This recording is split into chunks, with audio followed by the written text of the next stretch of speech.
Calling this meeting of the Buckinghamshire and Milton Keynes Fire Authority to order. Welcome everybody. For members of the public, this meeting is being recorded and will be available afterwards on the YouTube channel. Starting with item number 1, apologies for absence. Councillors Bagg, Carr, Hall, Lambert and Walsh. Thank you. Minutes of the last meeting. Are there any comments or questions as to accuracy, or are we happy to approve them? Councillor Stutchbury. It was a lot warmer. It was a lot warmer back then, Chairman. The last meeting, it was a warmer day than we were in the winter. Sorry, I do apologise, Councillor Stutchbury. I didn't hear a word of that. Could you say that again? Doesn't really matter. Thank you. Okay. Are we happy to approve the minutes of the meeting? Thank you. That moves us on to matters arising from the previous meeting. So FA 41 related to Chairman's announcements. In answer to a question from a member about the cost to the authority of supporting the White Ribbon campaign, the Chairman advised that the costs were approved by the Executive Committee and that a copy of the approved bid submission would be provided to the member. The Director of Finance and Assets advised that the cost was £2,000 over a 3-year period, as noted in Section 3 in-year growth bids of the budget monitoring reports presented to the Executive Committee. And have we provided, just to clarify, has the bid been provided to the member? It hasn't, Chairman, because it was part of a much larger bid, so it was one just small part. I thought it was better just to highlight the costs here. Okay. Thank you. I'm sure that member will can ask any questions if they have any. FA 42, the Firefighters Manifesto presentation. The Chairman thanked the FBU Brigade Secretary for his presentation, advised he would respond back on each point at a future meeting of the Authority and make it a regular part of the Authority meetings to track progress on the improvement agenda, and an invitation to the FBU Brigade Secretary to attend a future meeting. The Chief Fire Officer advised there would be an annual invitation to the FBU Brigade Secretary, and I think we're intending to bring an update to the next meeting, aren't we, on our progress on that. And I think we've already had meetings, but you've got further ones with the FBU, I think. We also covered in there that there would be a quick response on the station issues so they could be addressed. The Director of Finance and Assets advised the work to address the issues highlighted at Newport Pagnell would be completed by the end of the financial year. Do you just want to give us an update, Mark? So following the meeting where the FBU attended last time, the representative raised some issues around Newport Pagnell. As it happened, it wasn't so much an ED&I issue, it was more the fact that we were having people sleep on a day crew station, so regardless of whether it was a male or female member of crew, they were getting changed in the cupboard anyway. Just because it was equally bad for both doesn't mean it was right, so we put in place some works to have some stud-wall partitioning to redesign that area to make it much more suitable, and that will be done by the end of this financial year. Thank you.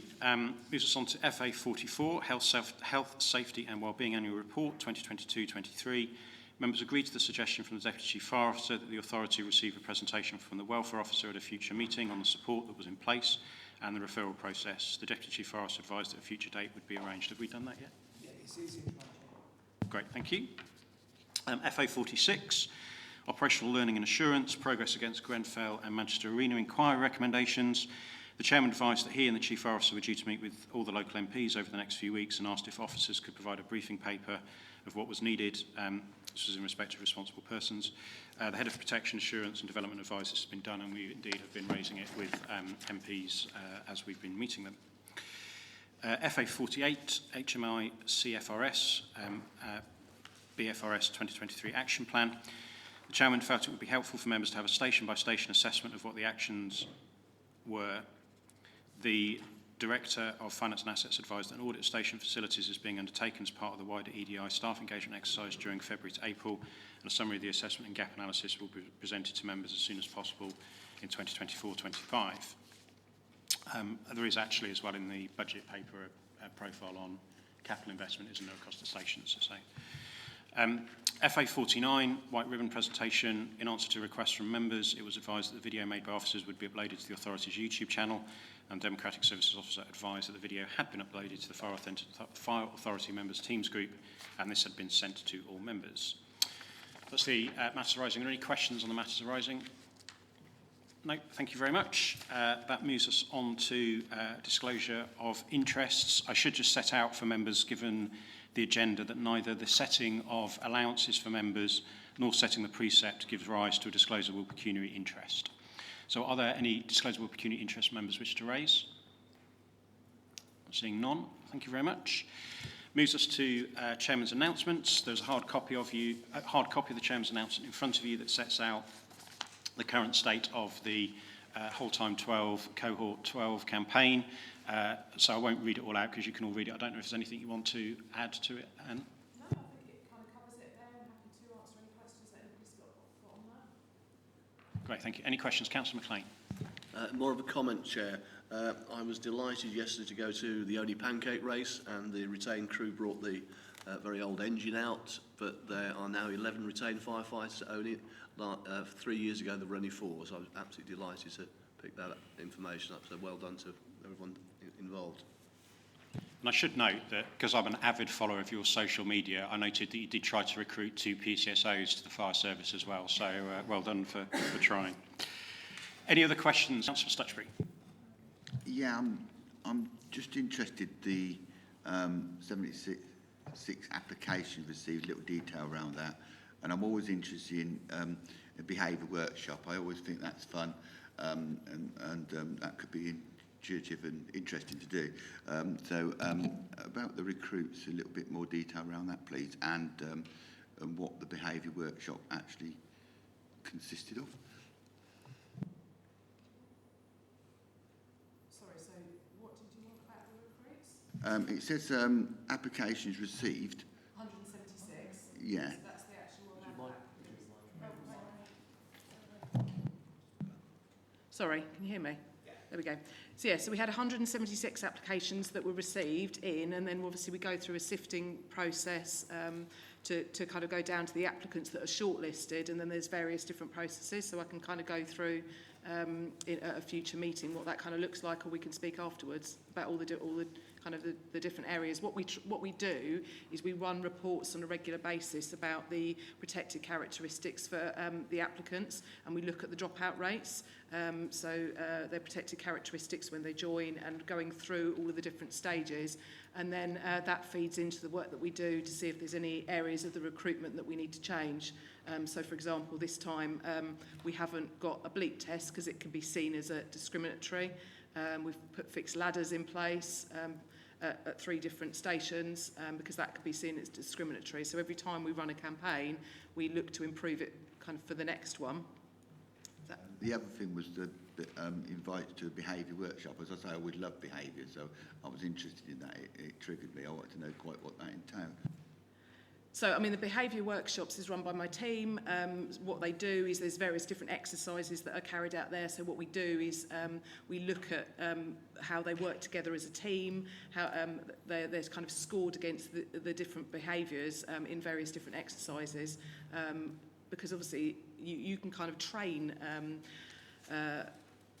applicants on becoming a firefighter, but actually you need to have the right behaviours that sit against our kind of values and what we're looking for in our culture. So, I mean, I can go through it a little bit more in depth. No, thank you. It just gives me a key what it's about, because it was just a line and I didn't Yeah, figure no, it that's out. fine. Great, thank you. Any other questions on the Chairman's announcements? No, thank you very much. Moves us on to petitions. Have we received any petitions under Standing Order SOA 6? None, Chairman. Thank you. Item number 7, questions. Have we received any questions in accordance with Standing Order SOA 7? None, Chairman. Thank you. Moves us on to the substantive business. Recommendations from committees. Executive Committee, so this relates to the medium-term financial plan. In the absence of Councillor Walsh, I'll just move straight over to Asif to take us through the paper. Good morning, members. I am presenting the 2024-25 MTFP for your consideration. I will take the report as read and focus on an update I would like to provide today. As you will be aware, the funding figures in the existing report were estimated based on the provisional settlement within this report when it was produced. Since then, we have received the final settlement figures and NNDR figures this week, or last week I should say, and revised the tables in Appendix 1 and 2. You will find a copy of these updates in front of you. Hopefully you've got some extra sheets of paper here with revised Appendices 1 and 2. I'm just going to take you through those key changes that we've made. So they are as follows. The expenditure budget has increased from 38.194 million to 39.391 million, an increase of just under 1.2 million. This is due to an increase in employer pension contribution costs in the firefighters' pension scheme. To mitigate these additional costs, the service has been provided with a fire pensions grant of just over 1.1 million. For future years, a reduction in this grant has been forecast in line with the pressure that we've seen with these grants in the past. The settlement funding assessment for 24-25 has also been revised downwards from 10.5 million to just under 10 million, a reduction of just over 400k, following receipt of the updated NNDR figures. For 24-25, this reduction is offset with a one-off grant of 598k received as part of the minimum funding guarantee. Future years' SFA forecasts have been updated to reflect this reduction in NNDR funding. Previous figures we had used were an estimate, and more accurate figures were provided when the billing authorities confirmed them, and this is usually after the 31st of January. The previous pension grant line of 1.208 million has been merged into the SFA line on a flat cash basis, as the grant going forward will be included as part of the SFA funding streams. This brings the total SFA figure for 24-25 to 11.269 million.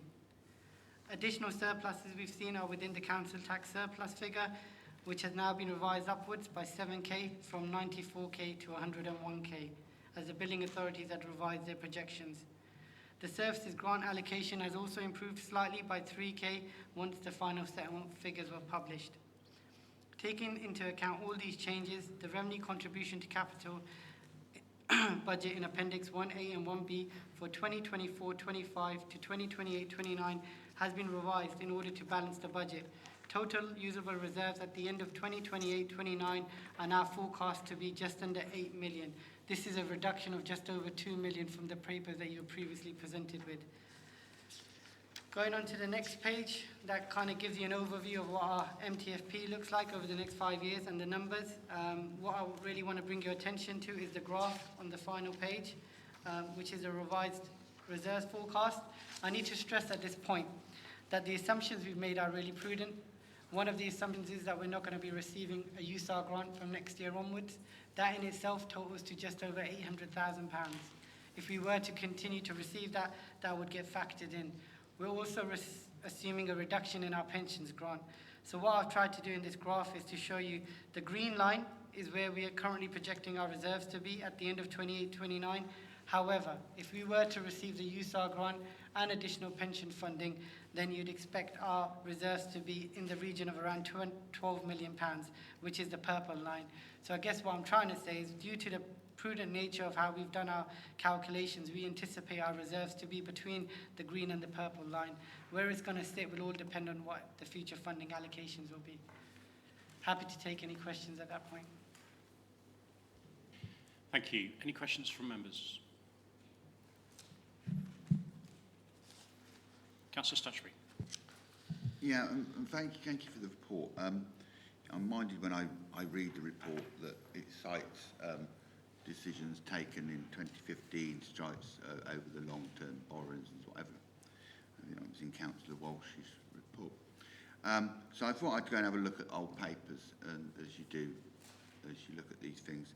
And it's quite interesting, isn't it, that in 2015, we precepted £59.13, you know, per household, and we're sort of precepting or intending to precept 77.1. It's also noticeable in the report of 2015, which is a public record, that of course we didn't actually put an increase in 2015, and it does really bring you to the conclusion that had that decision been different, then your job and the authority's job now would be far easier, because that percentage increase would be in the base. And it's a reality. We have to sort of do that. It's an observation. You publish papers and refer to other bits, and I think it's key to have that in mind, why we are where we are. Despite the other settlements we allowed last year, it is quite testing for you, and bringing in a balanced budget and supporting everything is difficult. But I think we have to take that in consideration, being as we refer to it in other papers, that as the decisions 2015 over pensions and other things, that same meeting was the same meeting where we didn't put an increase in, which is probably why we're so financially pushed at this point in time. Thank you. take that as a comment. I don't think there's any I question I there. think, but I think, I There is a think, I think, question there. Do you believe that had we I took a don't, different decision? sorry, Councillor Stutchby, sorry. To be clear, I'm not sure it's appropriate to ask officers to comment on a decision taken in 2015. Let's focus on the debate that we're having today. Are there any other questions? Councillor Fuller. Thank you. This is good stuff and it's really high level stuff. What I would like to know is, has any consideration and have any of the budget been built in to consider some of the requests brought forward by the firefighters representatives that attended this meeting before Christmas? And I talk specifically around cancer screening and mental health. Is there scope in the budget to build those in for this year? Given how late they were raised in the day, they haven't specifically been built into this year's budget. However, they are something we can consider as part of the upcoming budget, as if said, depending on how future decisions go around the grant funding for USAR and for pensions, there may be an opportunity to invest in those areas. And as we alluded to earlier, there's workshops with the FBU coming up imminently to discuss priority areas where they'd like to see funding increased, and we'll obviously work with those where we can. Just to clarify, just to build on the point for Councillor Fuller, I think it's also fair to say, isn't it, that if from those workshops there is anything that you as officers consider that you want to bring forward, the in-growth bid process would enable you to do that? Yeah, there's a process for in-year growth bids. We also do have transformation reserves, so if there's something they want to see transformed as part of that, then there's an opportunity to use funding there, especially if there's one-off things that they want to kind of pump prime to get moving quicker. Thank you. I just wanted to make sure they weren't lost in the mix. Thank you. Any other questions, comments on the budget? So just two things from me. I just want the just clarify on the paper and on page 26 in relation to the urban search and rescue capability. It's probably a question for Mick.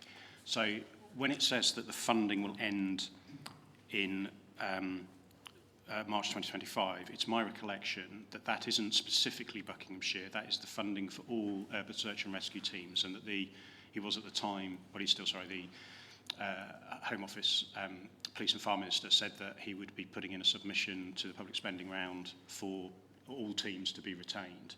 But I think the point here is it's not Buckinghamshire alone that is part of that consideration, it's what the overall footprint of urban search and rescue is. Yeah, that's correct, Chairman. It's part of the New Dimensions 2 review. That will be there will be a bid going in as part of the next comprehensive spending review, which doesn't just look at USAR, it looks at all of the New Dimensions review, which includes high volume pumping, detection, identification, monitoring vehicles, and also enhanced logistics support across the country. So it's part of that wider bid. Okay, thank you. Just final comment before we move to the vote. I just wanted to thank the finance team. It's always a challenge to put the budget together with all the moving parts at the last minute, not least the feeds you need from the local authorities. So just on behalf of all members, thank you for the paper and the work that you've done, because it's a huge amount of effort. So we're being asked to approve the recommendations of the Executive Committee, which is that the report and statement of the Chief Finance Officer, see Section 8 of Annex A, be noted that a council tax precept of £79.46 for a Band D equivalent property, equal to an increase of approximately 4 pence per week, and the revenue budget as set out in Appendix 1 be approved, and that the capital programme as set out in Appendix 2 be approved. Are members happy to do so? Chairman, if I may just add Oh, we need to record it, don't we? just Sorry. Just been reminded that because it's the budget, we need to take a recorded vote. Thank Over you, to you. Chair. Statutory guidance and the standing orders require this to be conducted by way of a recorded vote. So I will conduct a roll call by surname, alphabetical order. When I get to your name, please can you indicate whether you will vote for, against or abstain? Thank you. Councillor O'Doe. For, against or abstain? Thank you. Carroll? For. Thank you. Chappell? For. Thank you. Christensen? For. Thank you. Darlington? For. Thank you. Exon? For. Thank you. Fuller? 4. Thank you. Hussain? 4. Thank you. McLean? 4. Thank you. Rouse? 4. Thank you. Stutchbury? 4.5. Thank you. Waite? 4. Thank you. That's unanimous, Chair. Thank you. Thank you very much. Okay, that moves us on to item 8B, the Prudential Code, Prudential Indicators and a Minimum Revenue Provision, which I am disappointed Councillor Walsh isn't here to introduce, so I'll just go straight over to Marcus. Thank you very much, Chair. Good morning, members and officers. Today I'll be presenting you with the Prudential Indicators, Prudential Code and Minimum Revenue Provision for 24-25. This is a technical paper and is presented annually to this committee for approval. This paper supports the MTSP, which Asif has already presented at today's meeting.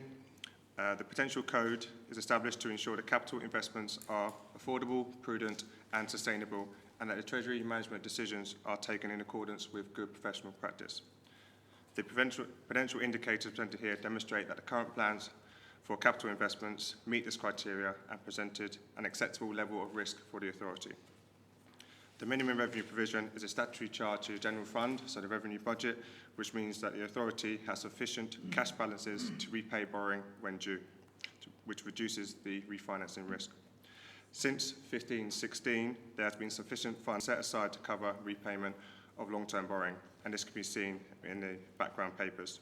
Historically, due to prohibitive penalties on early repayments of the borrowing, has not been an opportunity to repay early.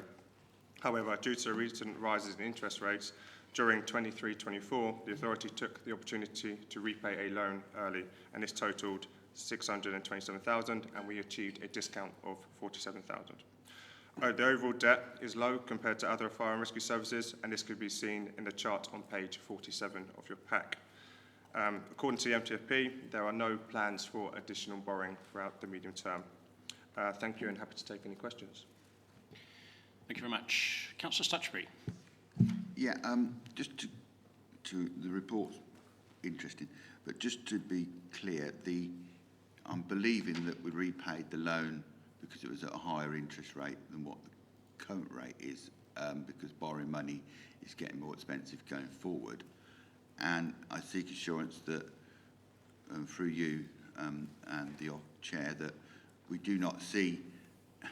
We live in a very challenging world at the moment. We don't see any big projects that we would need to borrow from, because it suggests that we're not going to borrow. Or if there was a necessity to borrow, that would come to the executive committee, because we can't always predict the future. We don't know what might happen, what we might need to do.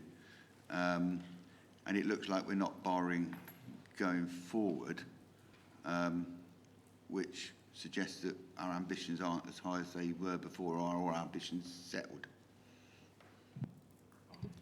I don't think it's a question of lack of ambition. I think it's a question of good financial management, in that we make a large revenue contributions capital each year to reduce the need to borrow. As Marcus and Asif have both said, we don't foresee the need to borrow, and we've set the prudential indicators as such. If circumstances change, we do need to borrow, then absolutely we'd have to bring it back, because we'd have to get those limits changed, and that would be an authority decision. It's through the chair, it's a decision for today, but not a decision permanent. Any other questions on this paper? No, just a couple from me then. So I asked this at the executive committee, but I just think for transparency for members, it'd be useful just to explain what on page 48, the finance lease at Gerrards Cross relates to. And then secondly, just to build on Councillor Stutchbury's point, and just to join the dots from the previous paper, and just make sure that we're all clear about this. So I think what this paper is showing, firstly, is that comparatively to other fire authorities, because of the decision we took last year to repay debt, well, not just because of that, but furthermore to that, we've got one of the lowest debt levels of any fire authority. And then on the previous paper, I think what we were showing was that the steps we've taken to improve reserves have enabled us to put in place the transformation reserve that you've got as well. And so I suppose I just want to get comfort. I frame the question slightly differently. I want to get comfort that you as officers feel, against the context of the transformation that we need to do, that you've got sufficient financial support to do what you need to do this year, or is there more that you feel you need from the authority? I'll take the second question first. And as kind of the responsible officer, I've kind of given my statement in the previous paper that I feel the reserves are adequate to do what we need to do, and I kind of stand by that statement. In terms of the Gerrards Cross finance lease, that is related to the day crewed housing that we have, which we used to own and then was done by a sale and lease back in 2003-04, I think it was. So we have to account for the minimum revenue provision as part of that. Thank you. So that moves us to the recommendations. So we're being asked to approve the recommendations from the Executive Committee that we approve the prudential indicators for 2024-25 and the minimum reserve provision policy statement. Are members happy to do so? Thank you. That moves us to item 8C, His Majesty's Inspector of Constabulary and Fire and Rescue Services 2023 updates. This covers the action plan that we put in place. Before I hand over to Anne-Marie, just wanted to update members, as I did at the Executive last week, that the Chief Fire Officer, Deputy Chief Fire Officer and myself attended the Fire Performance Oversight Group the week before last, I've lost track of time, which was for us to update HMI, the Home Office, National Fire Chiefs Council, Local Government Association, etc., on our progress. The meeting was very supportive and went very well. I just want to put on record my thanks to both Louise and Mick, who I thought represented the service incredibly well and set out both candour about what we needed to do, but also a really clear and strong set of progress. The takeouts for me from that were, firstly, HMI noted the good progress that's been made since the debrief and through the summer, and were very also recognised the transformation reserve that the authority had put in place, and welcomed both the reaction of the service and the authority to the report. And I was also pleased to see the support that both the National Fire Chief Council, Home Office and LGA set out for us as well. So that was my take, and I'll hand over. I don't know, actually, is there anything you want to add, Louise, to that before we hand over to Anne-Marie? No, thank you. I think you've pretty much covered it all. I think they were very positive about the progress so far. I think we've advised members that we are HMI due to come re-inspectors on the 20th of May. Their views are we've made good progress, they want to see sustained progress, and that's what we're working towards. So that was it for me. Thank you, Chairman. Thank you. Anne-Marie. Thank you. Good morning. So in October 2023, Buckinghamshire Fire and Rescue Service received its 2023-25 Round 3 HMIC inspection report. A HMIC action plan was developed and submitted on the 15th of November and presented to the Fire Authority on the 6th of December. This report shows high-level progress against the action plan, and 4 actions were complete as at the end of December 2023. More detailed updates will be presented to the Overview and Audit Committee on the 13th of March and then up to the Fire Authority. Actions that are shown as not started is due to their start date being after the report submission. As at the end of January 2024, the number of not started had reduced to 1 for protection and 5 for EDI. In November 23, HMIC informed the service that we will be entering the supported engage process. The focus of the engage process is to assist us in finding ways to improve and resolve the identified causes of concern and provide a better service for the public. To ensure focus on the HMIC action plan and to support the engage process, the service has set up a HMIC FRS improvement board, chaired by the Chief Fire Officer, and you can find the terms of reference in Appendix 1. Alongside delivering our action plan, preparing for the Fire Performance Oversight Group that took place last week, we're also starting to focus on the HMIC revisit in May 2024. To support all of this, officers have engaged with a wide range of key partners and peers to provide scrutiny over the last 8 months, and we'd like to thank them for their continued support. I'm now happy to take any questions. Thank you very much. Any questions from members? Councillor Fuller. So, I note from the report the Fire Performance Oversight Group has met with several key partners, I think is how it's termed. I wonder why there is no mention of Milton Keynes City Council or the FBU in that list. No, thank you. That's a good comment. We do continue to meet with the FBU on a regular basis. it's probably a good point of not capturing it in the report, and we'll make sure we capture that going forward. And in terms of Milton Keynes City Council, I know various teams meet with them. Probably an oversight that I have understood those, so I take that on board to make sure we list it going forward. Yeah, just to reassure you, Councillor Fly did meet with Michael and Peter probably about 2 weeks ago now, and have given them an update on our progress today, and obviously secured their support, which they've been really forthcoming about. But we haven't... I don't doubt that. It's just that these are a matter of public document and they've been omitted. Yeah, my apologies. I think, Councillor Fuller, just to clarify, I think it's there's probably two things. One is the communications to stakeholders about progress on the plan. I think this is for Buckinghamshire, it's specifically referencing that they have dedicated on secondment an individual to support on EDI. I think that's specifically what it's covering. Is that right? Yes, that's correct. So as part of reaching out to all the organisations when we first started building our action plan, Buckinghamshire Council offered us a resource who had an expertise in EDI, and we've now formalised that in terms of a secondment agreement of a 1 day a week. So there is more support from the Buckinghamshire Council right now.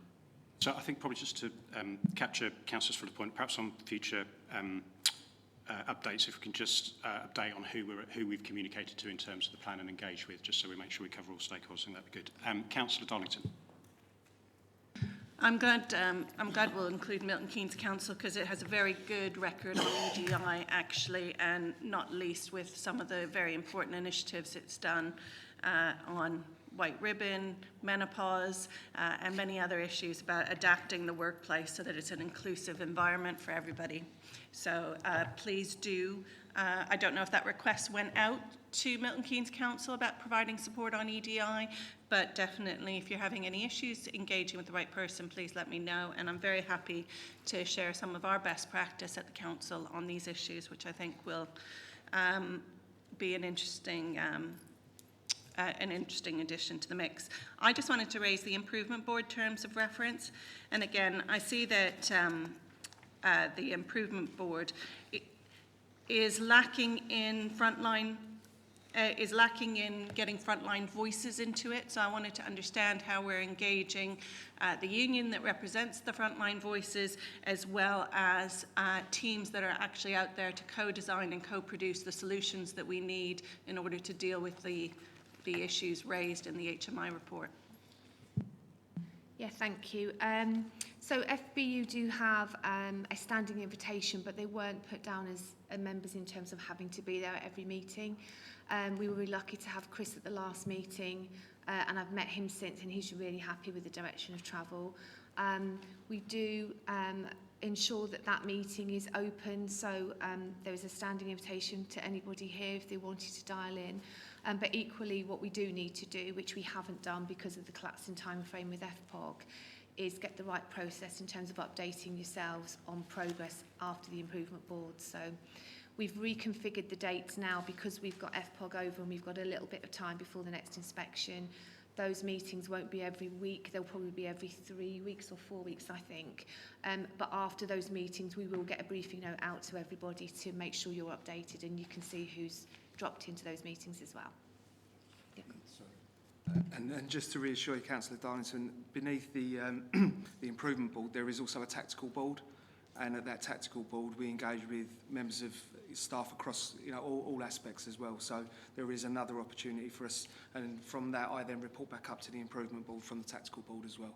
So that's where we do include all members of staff. Councillor Stutchbury. Firstly, thank you to the Chief and everyone who's been working very hard on this. And I know that the Chief has been visiting most of the fire stations in Buckinghamshire, trying to familiarise herself with them, which is part of engagement, which is to her credit.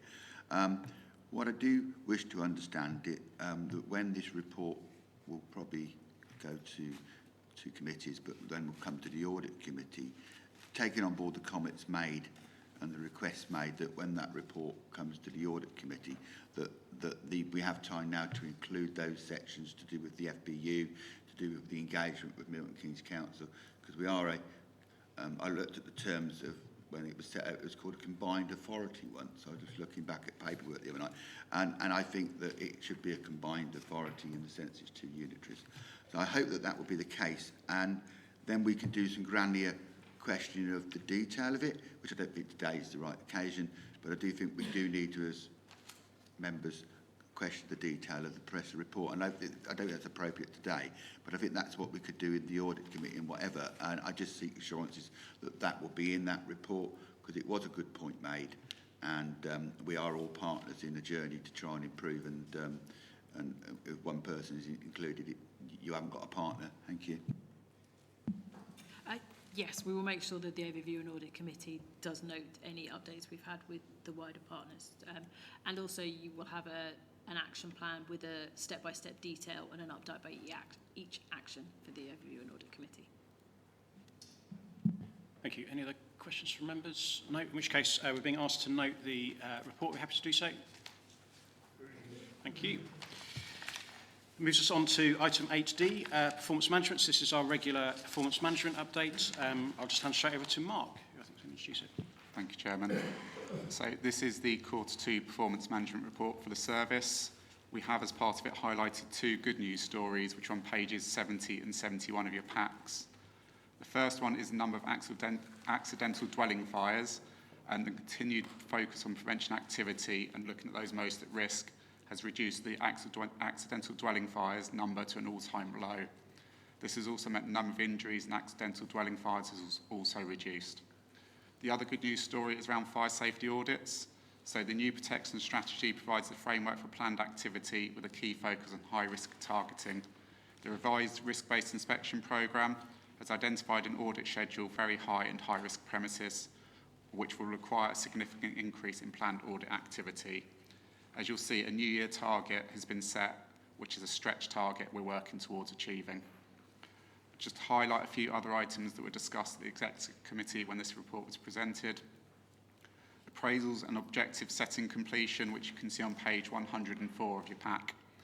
At the time this was produced, the appraisals and objective setting completion was shown as 63% and 66% respectively at the end of Q2. We've since run the Q3 figures, and following a concerted effort across the board, these have increased up to 86% and 93% respectively, which is a really good news story. A few other points: carbon emissions. So from 2024-25, we will be introducing a new facilities management software, which will allow us to capture and monitor these on a regular basis rather than annual updates. On-call recruitment continues to be a challenge, but the positive news is we had 13 new starters this month, so we should start to see the availability increase over the coming months. And prison fires, separating out this measure and drilling down into the data behind it, highlighted an issue at a particular prison. We've engaged with them, and whilst it's too soon to draw firm conclusions, we are starting to see a reduction in incidents, and we'll monitor that closely and hopefully it will continue over the coming months. Happy to take any other questions on the paper. Questions from members? Okay, I'll ask a couple then, if that's okay. Just on R203, apologies if I've missed this before, but we're showing green as more than 11 pumps, pump numbers, whereas I thought our model was 12 plus 3. So just clarify what the green measure is for me on that one. And then it's obviously welcome to see on page 96 of our packs the progress on over-the-border mobilisation into our grounds from other services. Obviously now we're sort of quite a way beyond the September dates. Just want comfort that that similar trajectory is being sustained as a result of the resource that's been put in. I can take the first one, Chairman. The R203, that is just in relation to our whole-time pumps. We've separated out the whole-time and the on-call, so the 12 plus 3. Yeah, sorry, I was just trying to clarify why we've got it at 11. Surely green should be above 12, because... we've got green as above 11 and then blue as 12 and above. Right, but isn't green when we're at 12 then? I'll go back and speak to Craig and okay. come back to you on that one. because it was just the measure there is just greater than 11, but I'll take your point and I'll come back to you and clarify that. Yeah, on the second point around over the border, we are seeing a continued reduction, and that's also reflected in the budget monitoring. As we've gone through the monthly reports, we've seen a sustained reduction in the cost as well as the numbers of mobilisations. So can I ask just for officers to reflect on, given that was a big part of the external coverage post the HMI report, that we consider sort of external comms on the improvement that's been driven through? I think that's a key to the public confidence that we need to try and build. Are we happy? Oh, sorry, Councillor Stutchbury, you want to ask a question? Yeah, just a brief question, Chairman. So I understand it. 1.08 home fire safety visits. It would appear that we were running quite negative up to about May, and then it appears that it's moved into the positive. What was the... it changed colours, and it seemed to be like we're moving forward. What was the key thing that made that in the report? It looks like it's improved from June to July to August to September. It looks like it's improving, which is a good thing. I need to understand what we did, what made that improvement, so we understand it, because it is an improvement. It's taken from a red, was in the red back in May and April, and it's moved out, which is a good thing. But I need to understand what was the initial thing, what happened to make that improvement, because it all fits in with the inspector's report, and we're showing that we're making progress. And I think that understanding through the officers, through the chair, would be a good thing, because there must be a body of work that went behind that. Yes, thanks, Councillor, for pointing that one out. Yes, what happened back in May, June time, we were short-staffed, we were understaffed in our prevention capability, so we were recruiting for new home fire safety technicians, which we were quite successful in. We also refocused some of our work that the crews were doing around home fire safety visits to achieve those targets, because it was a target we'd set ourselves at the beginning of the year, the previous year. So those two things combined around the recruitment piece and the focus of our operational crews helped to achieve and increase those targets during that period. Thank you. I thought that's perhaps what it would be, but it is something that reassures the public. Councillor McLean. Thank you, Chairman. Having expressed my delight about the number of on-call firefighters at ONI, looking at R204, the on-call response model, it's quite worrying in the number of pumps available. And it does say broken down by day and night shift. Can you give us a bit of background of our on-call crews, people who might be available in the evening and someone in the day, and how it's broken? Because it's a breakdown, but it's only one number, Mick. Oh, sorry, that's probably Mick. Yes, thanks for the question, Councillor. One positive thing I can say is that we are at the moment seeing a sustained improvement of on-call availability. And just for example, today we have 17 appliances available, 5 of which are on call during the day. So we do measure it between, we align it to the kind of the whole time shift pattern between 9 and 6, and then 6 and 9 a.m. But what we're looking to be is a little bit more intuitive in the future, because we know when our busy periods are and focusing on those areas as well. So we may be bringing forward amended KPIs in the future around when we know we need those appliances. But we have seen a sustained improvement. And as you heard earlier, we had 13 new on-call firefighters start as well. And we're looking at how we target recruitment in those areas where we know we need them as well. So I'm happy to speak outside of the meeting to, explain to you exactly what we're doing around that, but there is a concerted effort in those areas. Thank you. Any other questions? No? Excellent news on the availability. Thank you for sharing that. Members being asked to note the report, happy to do so. Great, thank you. Moves us to item number 9, Treasury Management Strategy 24-25. I'll hand straight over to Marcus. Thank you, Chair. Today I'll be presenting to you with the Treasury Management Strategy for 24-25.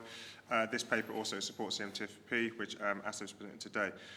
There are no significant changes to the strategy, and officers will continue to invest surplus funds in short-term secure deposits maturing on a frequent basis, while ensuring the authority can maintain adequate liquidity and meet the short-term expenditure requirements.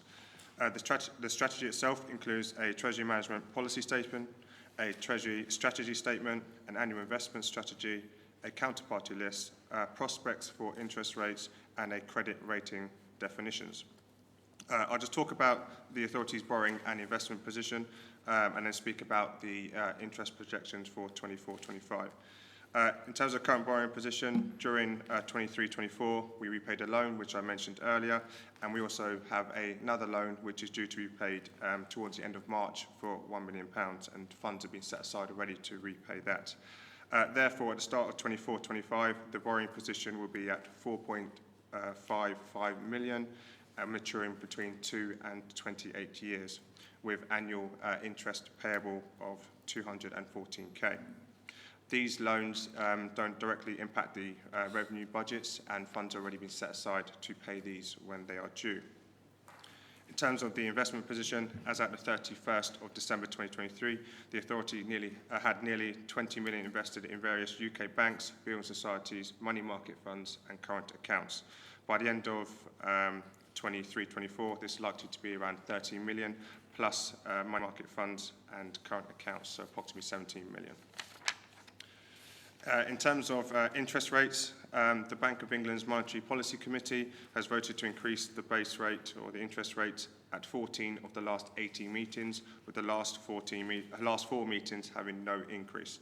The current base rate sits at 5.25%, and Link, our Treasury advisors, are projecting this to stay the same until June, before steadily reducing to around 3.25% by September 2025.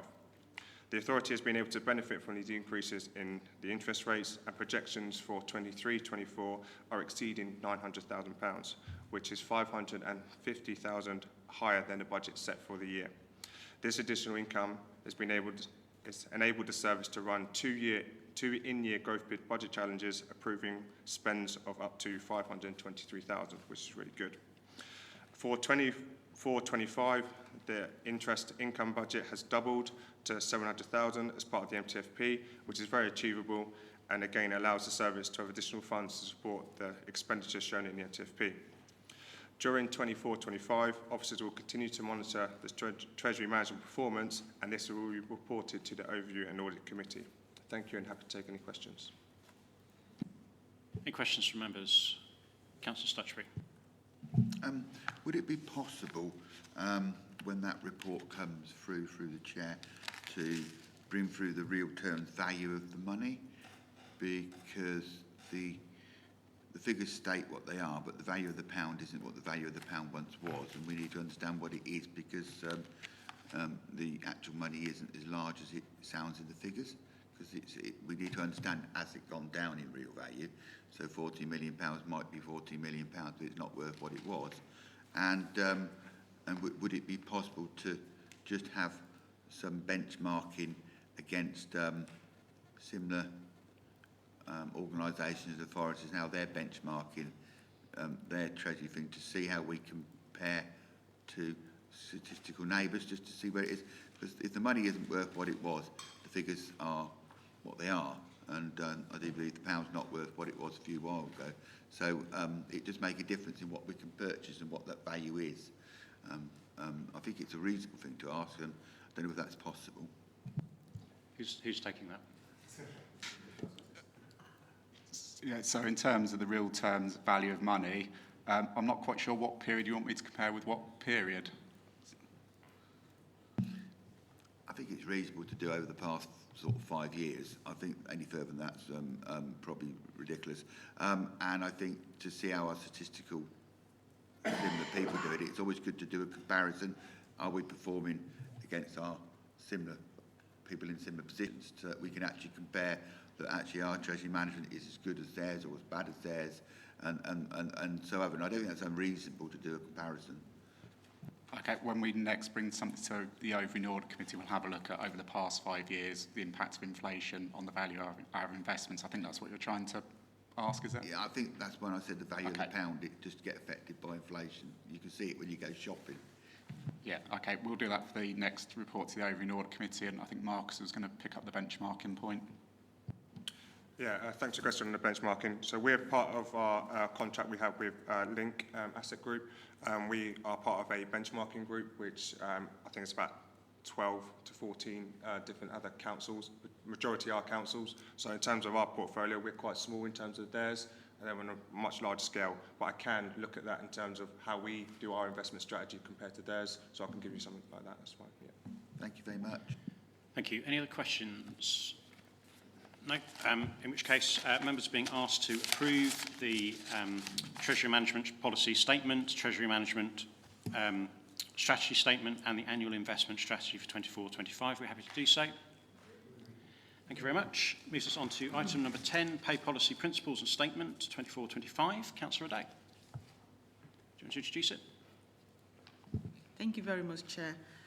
Just want to say thank you formally to Anne for the times that we meet and look at all the papers, you know, the focus on EDI and making sure that we get our recruitment right. So thank you very much to yourself and the team. I appreciate the time that you actually do give to me for us to talk about things. Also, this is a yearly report, and I'll be handing over to Faye, who I also want to thank for your time last week. Thank you. Good morning. The pay policy is required to be updated each financial year and is presented to the Fire Authority today for approval as the 2024-25 pay policy for the authority, effective 1st of April 24. The pay policy is based on the current 2022-23 pay policy, and apart from the yearly updates to figures, which include, for example, the budgeted establishment in Section 5, reference to pay awards for grey book support services employees and senior manager roles in Section 7, and updated pay multiples in Section 11, the other changes within this year's pay policy include the removal of the section on the Employee Merit Award Payment Setting Scheme. This is a non-statutory aspect of the statement, and whilst the opportunity for merit award payments continue, a review of the process is being undertaken. And the use of brigade managers, gold book, strategic management board terminology has been amended. For consistency with the terms of reference for the Fire Authority and its committees, reference to brigade manager roles in Section 8 has been amended to gold book. Thank you for your time. Thank you. Any questions on the pay policy? Councillor Stutchbury. Maybe it's the wrong paper. I was looking for something last night, or the night before, and it was said something about pensions, and it was saying, and if I read it correctly, there was a decision around pensions about the way that we would be contributing, and then the way that we would be, I think the words were in it, I can't find it today, that we weren't going to be paying it this year the same, but we're returning to paying and supporting pensions similarly in the next year. Which is that in this section of the pay policy around pensions? Because I think it's quite key that we understand that we are robustly supporting the employees of the fire, and we're not taking any short holiday decisions on pensions, knowing the history around holidays in pensions hasn't got a great history, has it? I think you may be referring, Councillor, to the section in the MTFP paper around the change in the discount rate and the impact on employer contributions, rather than something that's in the pay policy statement. In which case I'll return to it then. Thank you. Okay. Any other questions on the pay policy statement? Councillor Fuller. Sorry, I'm not as familiar with everyone else with some of these terms. It says here under the operational roles that some new employees may be employed on terms and conditions outside of the grey book. It says that this includes the operation of the bank system. Are there any other instances? No, they're the main. So the majority of our operational staff are employed on grey book, and a few people will be employed on local terms and conditions. Any other questions on the pay policy? No. In which case, we're being asked that the pay policy principles and statement as set out in Appendix 1 as the statutory pay policy statement for 24-25 is approved for publication. Members happy to do so. Thank you very much. Moves us on to item number 11, members' allowances. I'll hand straight over to Graham Britton.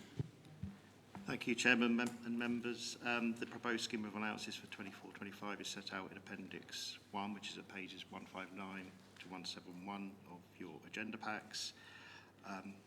Put shortly, the proposed scheme maintains the indexation that was approved last year.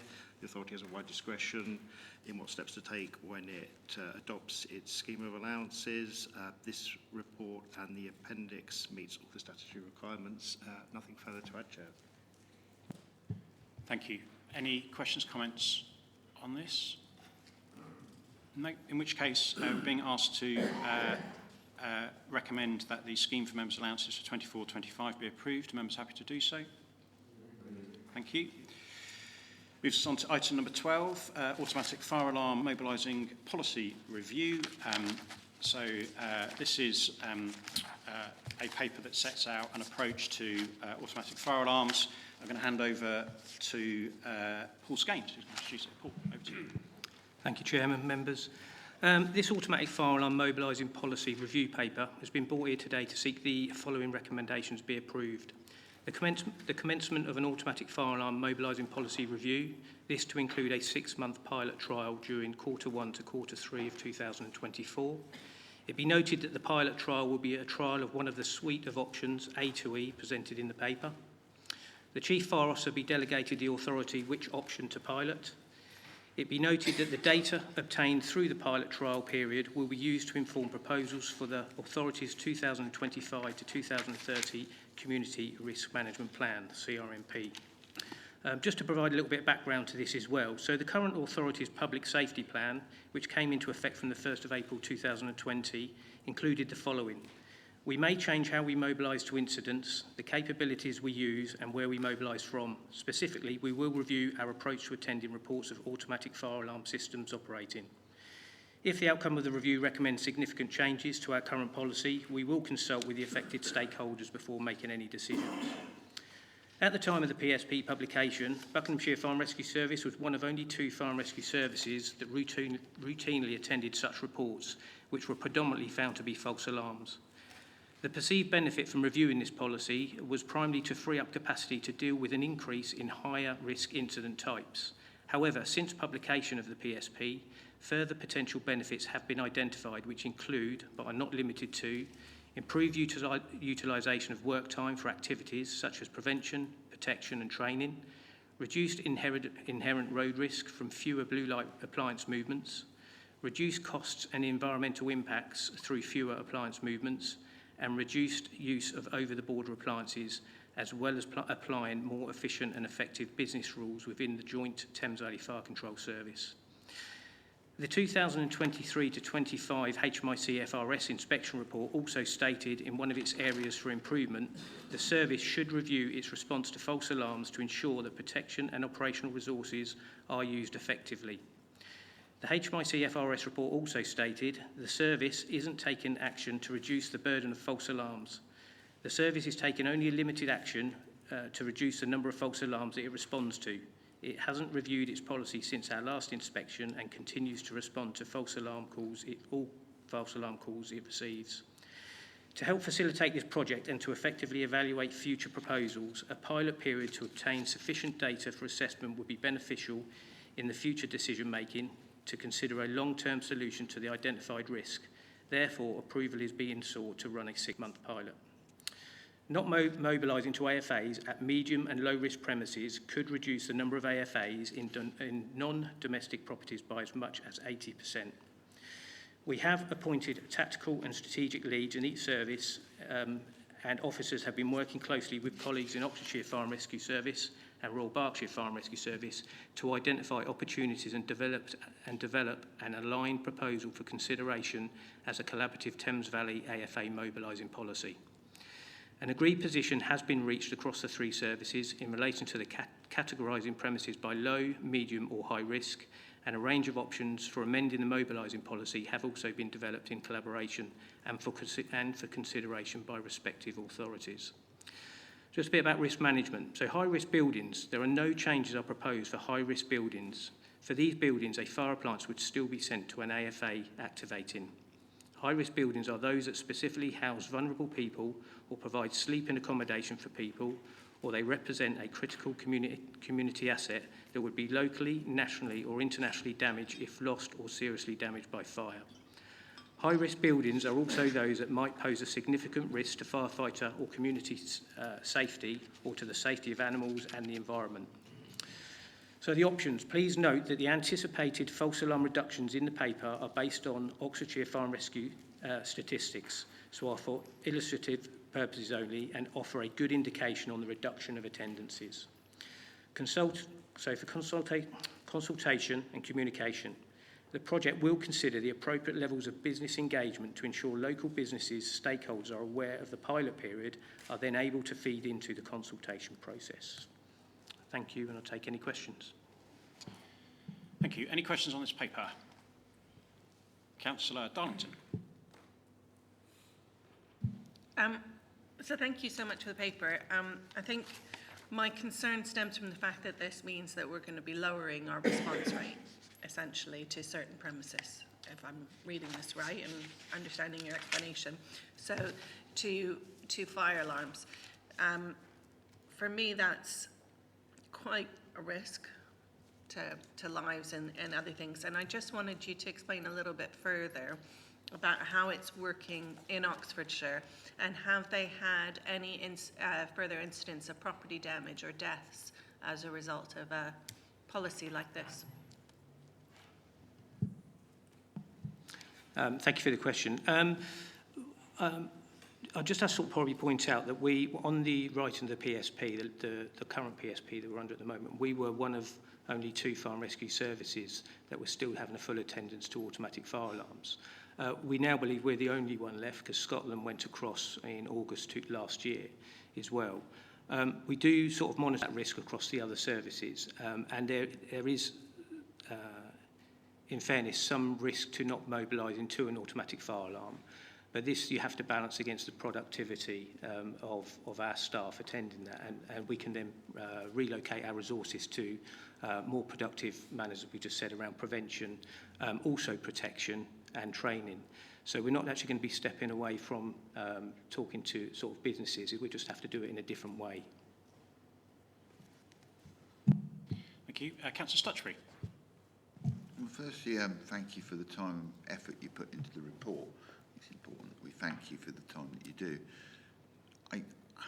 Am I understanding with the change in the risk, things that I think the authority has done in the past, and you know, we respond quite quickly to buildings, probably social housing blocks where we've got different landlords, different set of conditions quite often, different maintenance programs in those, and I do know from my personal experience that we come and we look at stuff and like the fire doors and stuff that they're not in keeping and whatever. We have been and looked at those things.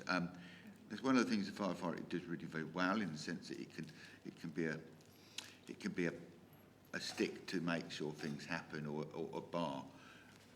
And some of those buildings are high risk buildings in the sense that through circumstances they are high risk. Are we including those in it? Because you know, it says shelter housing and vulnerable person. I presume that's covered under there, but it doesn't actually say social housing association buildings, because as I say, not all housing associations are as good as each other, and those people are quite vulnerable living in them. My experience is they're very vulnerable, and by changing the level of governance and scrutiny, we're not taking our eye off that, because only history says that when we take our eye off the ball, something happens, we then have to explain why we did. And I'm thinking about prevention is much better to say now than to ask afterwards and then say, well, why did you? Did it affect this? Was it improvement? Because I do need to understand that, because I've got several areas in my community which are quite vulnerable people. So I think Mick's going to take that one. Thank you. Yeah, no, thanks for the question, Councillor. Just to give you some assurance, we will still be responding to all fire alarms in all domestic premises, irrespective of the type of domestic premise. This is only in relation to commercial premises.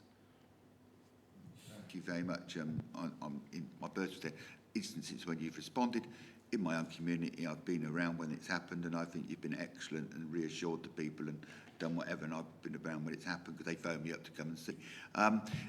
Sorry, Councillor Stutchbury, as I said at the beginning, one I'm comment just thanking the gentleman. Yeah, that's fine. Good manners and all that. Thank you. Councillor Christensen. Thank you, Chairman.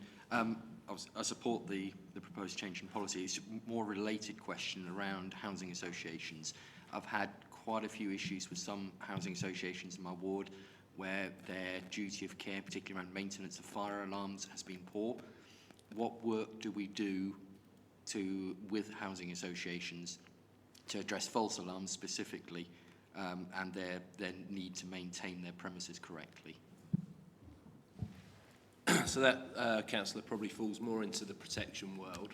And in terms of our risk-based inspection programme and our business engagement, that's where we would expect to interact with the housing associations.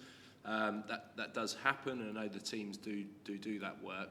But if you've got some specific examples that you want to pick up with me outside of here, I'm more than happy to take those. Great, thank you. I think there's also a point which I know has been raised with some of us about talking to housing associations about providing premises for training as well, which as part of that, I think if you've got links, it'd be good to connect through. Any other comments on this paper? Councillor Fuller. Sorry, just a comment. I see the breakdown of the risks and things, and it's my personal view, comment, that places like health centres and ambulance stations are in the medium risk, whereas I would have thought because of the equipment they keep, they would have been in a higher risk category. That's my first comment. And secondly, the low risk ones include entertainment buildings, and we've all seen some horror stories about, I haven't been to clubs for a while, just to throw that out there, but you know, they get quite hot and sweaty and packed, and they're, in general, their history of fire safety is not great, and so I just want to table my concerns about those. Yeah, I'm happy to try and give a bit more assurance around this. So I think probably, you know, as Mick picked up, sleeping risk and residential ultimately don't fall under this proposal, and rightly so. All of the premises that are identified as medium and low risk are commercial premises that ultimately fall under the regulatory reform order. So whilst we have some legislative requirements around that, responsible persons, i.e. building owners, also have you know, legislatory requirements insofar as making sure that they've got an appropriate fire risk assessment, their fire safety matters are in order. That includes things like the ability, obviously, to evacuate people in the event of a fire. So from a protection angle, I do think that those places can be seen as a lower risk, if you like. The others, you know, and you could never say there's no risk associated with reducing your attendance at these things, but it is balanced against some of the bits Paul raised, also balanced against the fact that you may have a fire appliance attending a false alarm that could be, you know, otherwise needed for a person's reported house fire. So it's balancing that up, and we will continue to have limited impact in terms of our unwanted fire signals policy, because ultimately, whilst we can try and work with businesses and educate, the majority of the times they're single offences in a year period, so the impact we can have is quite limited. So I think that's why nationally the shift is moving towards reduced attendance ultimately. Thank you. Just to sum this up, just so there's no confusion. So first I should say I really welcome the paper, because I know we've been discussing this for some time, and I thought, and obviously it came out of the HMI report, and I thought the paper was really well written and easy to follow, and clearly these are judgments. But just so we're all clear, this is about call challenge. It's not about not attending these premises. So I just want to set this out so I make sure I understand it, which I think I do.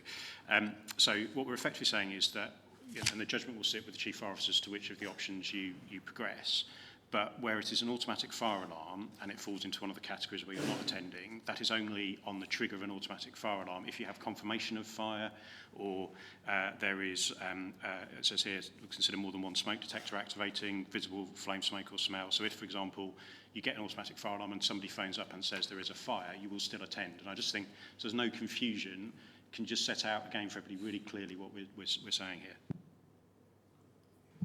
Yeah, thank you, Chairman. No, that's absolutely right. I think you summed up that really well. We will be still attending through a call challenge if the 999 call is made and there's a fire that is even believed to be happening, or somebody smells something, or they believe, we will still send an attendance as well. What's probably really important to understand here is our alignment with our Thames Valley Fire and Rescue partners here as well, because we have to go in a full alignment with them as well, and that's why the work's been done in the background around the premises types and the risk types and the PDAs that we send. So it is really important that we carry on doing that alignment as well. Thank you. Thank you. So that moves us to the recommendations. It's recommended that the commencement of an automatic fire alarm mobilising policy review project be approved to include a 6-month pilot trial during Q1 to Q3 of 2024. It is noted that the pilot trial will be a trial of one of the suite of options A to E, that the Chief Fire Officer be delegated the authority which option to pilot, and that it be noted that data obtained through the pilot trial period will be used to inform proposals for the authority's 2025-2030 Community Risk Management Plan. Are we happy to approve those recommendations? Thank you very much. That moves us to, actually, before I move to item 30, I'm just going to jump forward to set out the date of the next meeting of the Fire Authority will be the annual meeting, which will be held on Wednesday, the 12th of June, 2024 at 11 a.m. at Milton Keynes Council offices. That moves us to item number 13. As I indicated to members before the meeting, I'll be asking for a show of hands to approve this. To consider excluding the public and press representatives from the meeting by virtue of paragraph 3 of part 1 of Schedule 12A of the Local Government Act 1972, as the report contains information relating to the financial or business affairs of a person, including the authority, and on these grounds it is considered the need to keep information exempt outweighs the public interest in disclosing the information. Those members that are happy to approve that, will you please raise your hands? Point of order, Chair. Can I? No, sorry, Point of order. We're allowed to have a debate on exempting. Sorry, Councillor Darlington. Sorry, I recognise you arrived at the meeting slightly late, so I'll just set out for you, and I'm happy to then turn over to the monitoring officer. We are voting on the exclusion of press or public. I've indicated that we'll do that by a show of hands. What isn't to happen is a debate on that, because that will entail discussing the item. I'm happy to turn over to the monitoring officer to set out. I'm absolutely happy not to discuss the item. I would like to discuss the point of principle, yeah, so not just gonna, of contents of the paper. So I've got a priority button, so that's cancel your thing. Just going to hand over to the monitoring officer.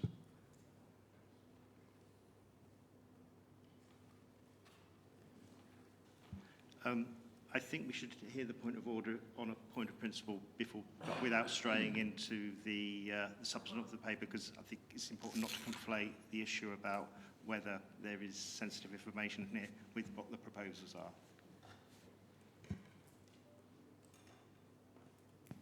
Okay. Yeah, thank you. I won't refer to the contents of the pink papers. It's more of a point of principle.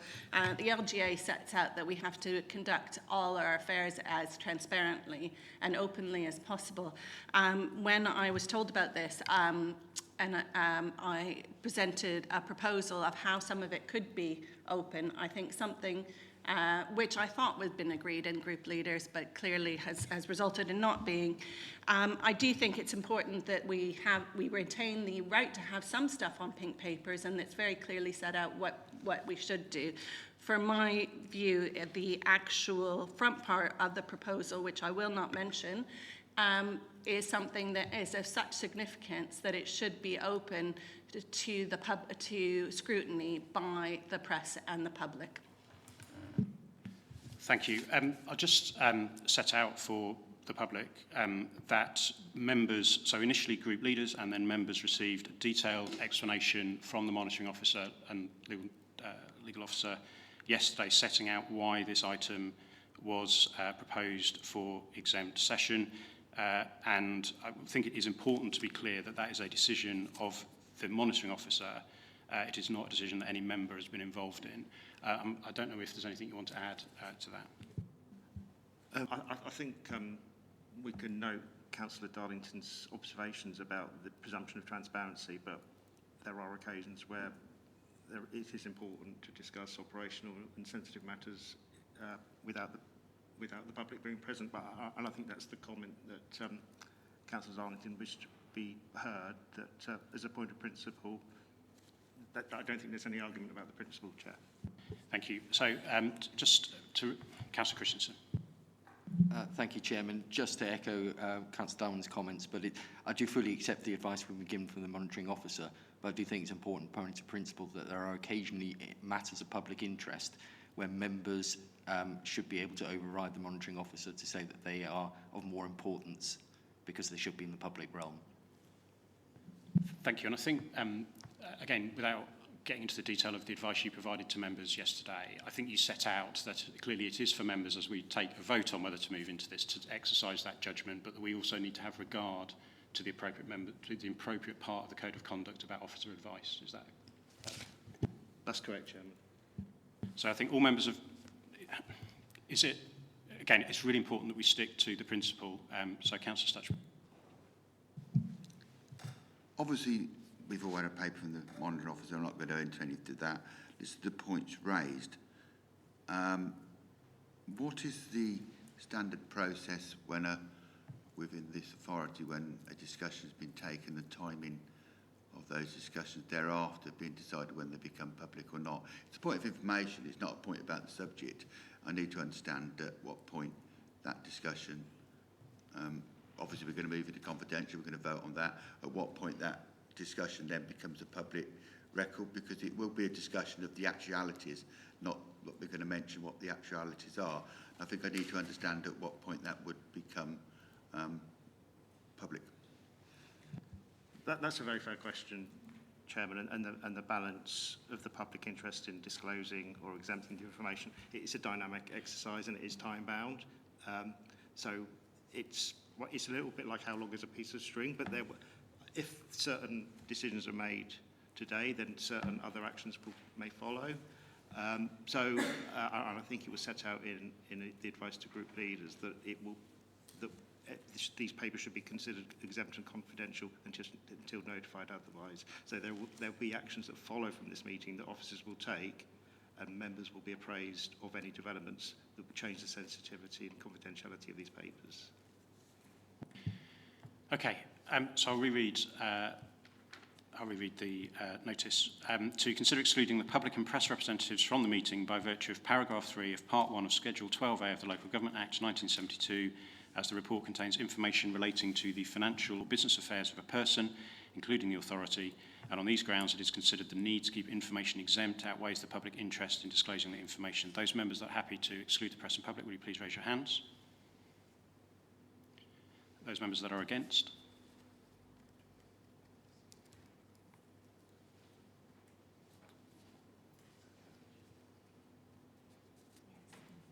Yeah, that's 7-5. Sorry. Okay.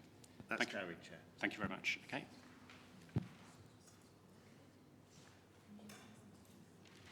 Could you return the recording off, please?